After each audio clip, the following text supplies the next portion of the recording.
And now, it's time for another Dice Tower review with Ryan Metzler.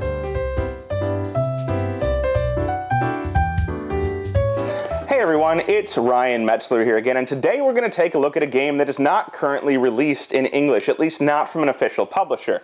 We're going to take a look at Uruk.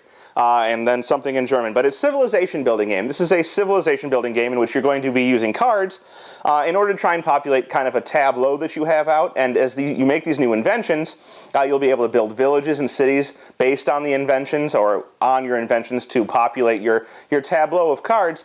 But the way the game works kind of combines a rummy aspect with card collection and placement with, just building up your tableau and getting special abilities, collecting resources, and then using those resources to build out villages and cities, which will then give you more points. So real quick, we'll take a look at what you get inside of this box. We'll look at the German components. We'll also look at an Arts Cow deck in English, which I'll be using for the demo of the game, created by Kate108, and that's available for purchase on Arts Cow. So if you want to play the game in English, you can get those. But we'll see what the components in the original edition and the Arts Cow components look like, and then we'll come back, we'll see how the game plays, and finally you'll get my opinion on it. So here you can see the components for Uruk. Now I've got the English components set out, but real quick I'm going to show you the German cards, because this is what you'd get if you'd actually buy a copy of the game. There are these level 1 inventions, and each player will start with one of these. You can see the corresponding one for the player I'm showing out here, which is the Mud Hut, which is a recreation of this German card and has an ability on it. It would come with 3 of these goods cubes on it, which you can use to pick up and get into your general supply later in the game. In addition, there's going to be a whole bunch of level 2 inventions, which you'll be trying to build, level 3 inventions that will come later that look like this. They're all kind of similar in design, some level 4 inventions, which are of course even better, and then there's going to be God and Disaster cards, which are all represented in the English deck that I have here, which is available on Arts Cow. So I'm going to set those aside along with the cards to show you how to play. Now, as I said, I have a player set up here. They have their starting card, they have their starting village, which goes above an invention, and they have some goods on their starting thing here. In addition, this card has an ability, and all inventions will have an ability. This one says that you can take 1 cube from this card. Once all of the cubes are gone, this card has no use, basically. So once the cubes have been removed from this card, which are basically 3 red resources, they'll be gone from the game, and the card will be pretty much useless unless you build over it or rebuild that invention. Now, these discs represent either villages or cities, depending on how many there are in a stack. If there's 1, it's a village. If there's 2, it's a city.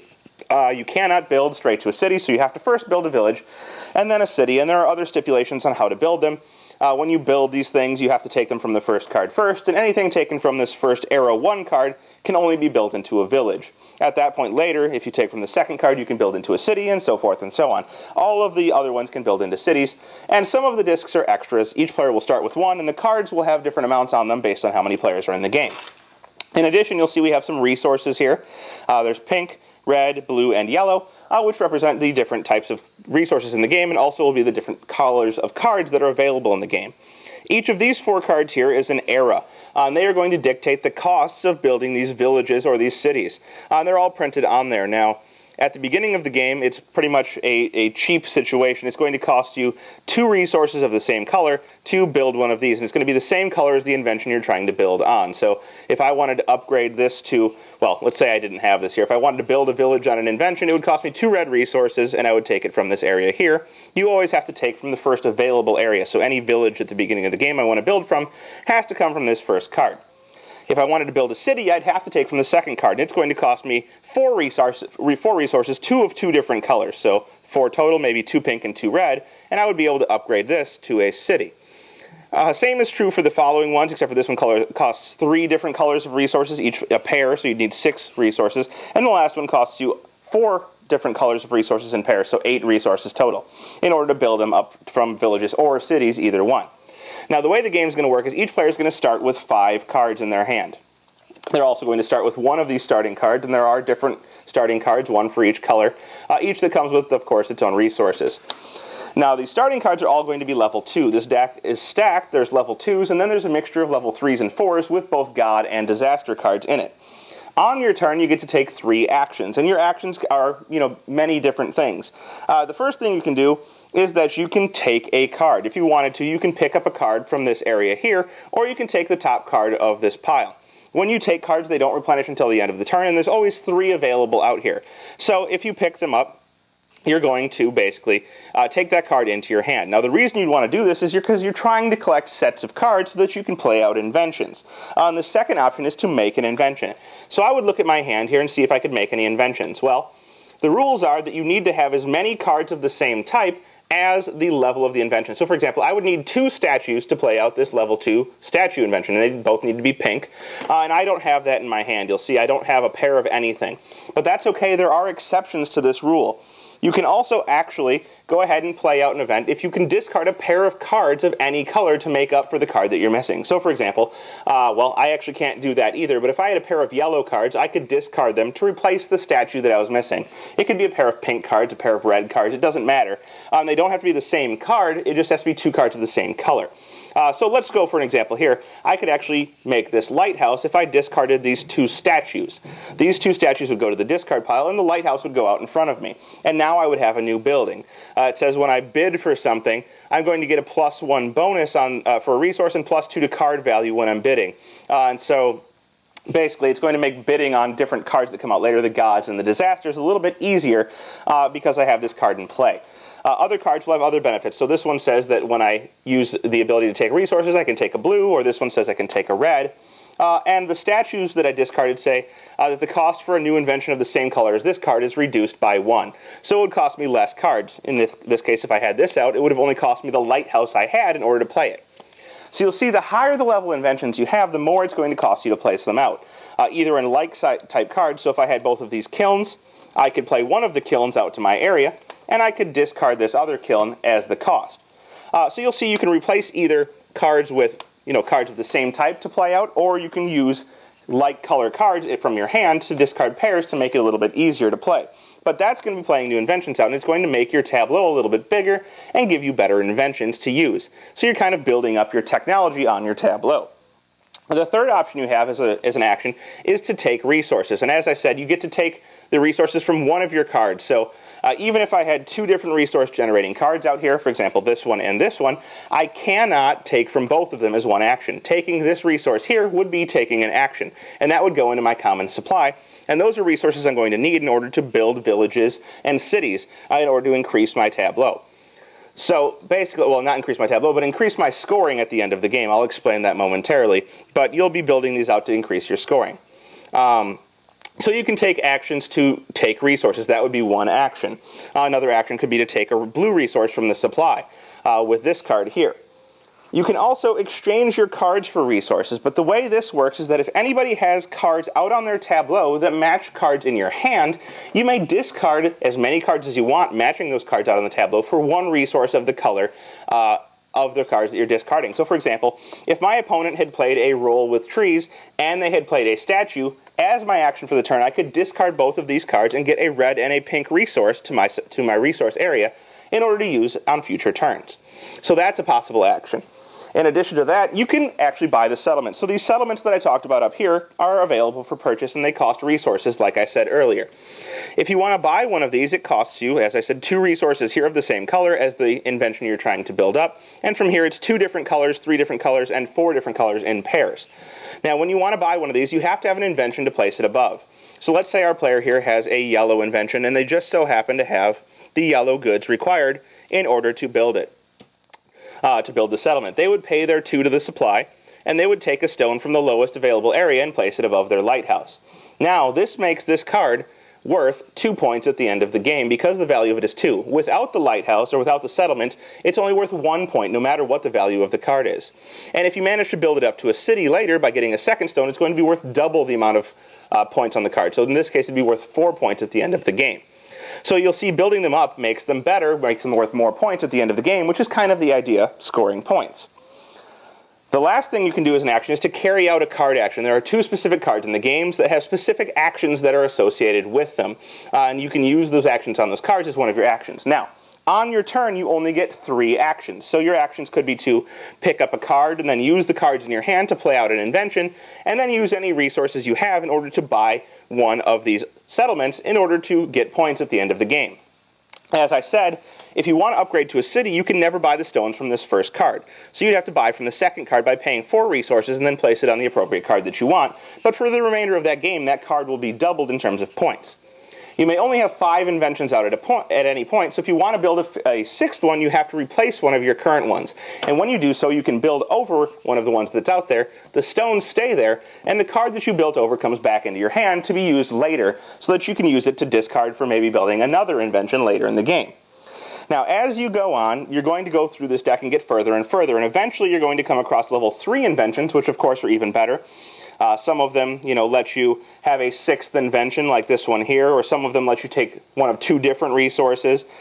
Some of them say that when someone takes a settlement stone from the area, when they take a resource using one of their cards, you can place a similar colored resource on this card. So it generates resources as your opponent takes resources. So the inventions, of course, are going to get better and better as the game goes on, giving you more and more ways to manipulate resources and different inventions on the board. But in addition to that, they're going to become worth more and more points because the number on the top of them goes up. So this one is worth 1 point without a stone, 4 points with 1 stone, and 8 points with 2 stones, which of course is a lot more points. But they're harder to get to the table because you're either going to need 4 like cards, 4 astronomies, or you're going to need to discard pairs of cards in order to make up for those cards that you're missing. So you'll see it gets harder and harder to play things out to the table, but they get better and better. Now, in addition to that, you're going to eventually, when you're refilling these areas, come across gods. And there are several different gods in the game, some of them good and some of them bad. And you always resolve these from the top down. Now, they look like this, and they say, get rid of the first settlement stone on these cards. So by this time, you'll probably have a lot of these gone, and you'll remove one of these settlement stones from the game and set it aside. And that's important because they can be used at the end of the game. In addition, everyone has to discard down to 8 cards. After that, you're going to be able to bid cards from your hand, and you're going to do this round table bidding. You're bidding the values on the cards from the cards that you have in your hand in order to try and win the gods. So you're trying to get the favor of the god, and this is where the lighthouse comes in. You get to add value based on how many settlements you have here. If you have none, you get an additional 2 value, 3 value, or 4 value for a city or a settlement, or a village or a city. And the winner of this, whoever bids the most in the round table bidding, is going to get to take 3 cubes of the same color. Now, some of the gods are good, some of them are bad, some of them require you to bid cards, some of them will require you to bid resources. Now, the way that Volcanic Eruption works here, and this is a disaster card, not a god, but it does much the same thing. You have to discard one of the settlement stones from the highest or from the lowest area. You have to discard down to 8 cards, and this is where you bid resources and get a benefit from your lighthouse again.